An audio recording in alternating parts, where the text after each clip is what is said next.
today with John Nino. John, very strong man, you, your wife. Horrible situation that happened up here in Vaughan at your condo unit, as we know. How are things going these days? Things are the best they possibly can be. You know, every day is a step forward, but every other day is a step back. And just as you think you're starting to be able to process the events of December the 18th, there are things that set you back, whether it's the medical issues that are still ongoing for our family, or the psychological impacts and the trauma that not only us, but the residents of this building are still dealing with and coping with every day. York Regional Police responded to an active shooter incident at a condominium building located at 9235 Jane Street.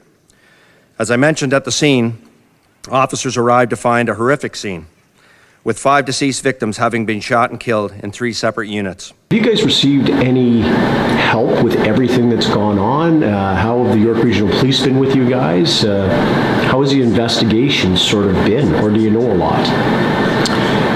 As far as the police investigation, we met with York Region Police yesterday, March the 30th, at Vaughan City Hall with Victim Services, Mayor Del Duca, and it was really about a community intervention and just trying to understand some of the things that happened.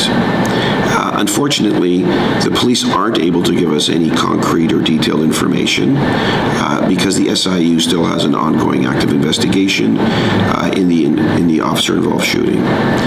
At some point, we hope in the near future that will conclude and we will get some answers. The reality is residents and victims may not get the answers they need because there is no trial. As we all know, the gunman was shot and killed, and so some of the information that people are looking for may not be readily available because there is no investigation. Victim Services has done the best they could in terms of trying to assist the community. One of the things that came out through this crisis is that Victim Services in York Region is the most underfunded services in all of the Greater Toronto area.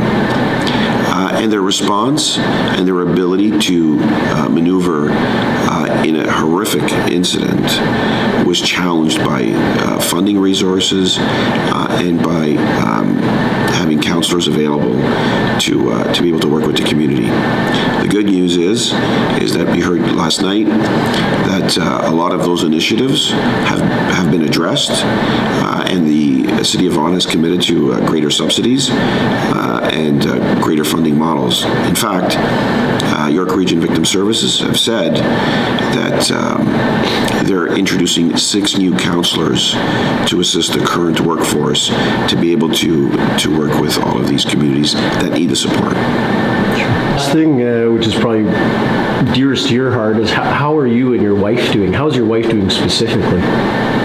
Well, as far as my wife is concerned, the battle continues.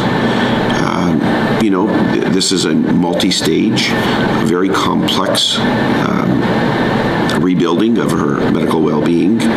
We still have many more medical interventions to go. But those are just the physical injuries, you know. Many times people ask, is your wife and are you expected to make a full recovery? One of the most challenging things is trying to understand what a full recovery is.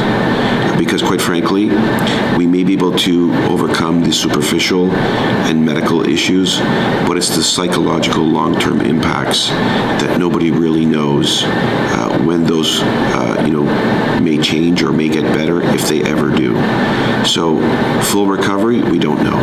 We'll take one day at a time.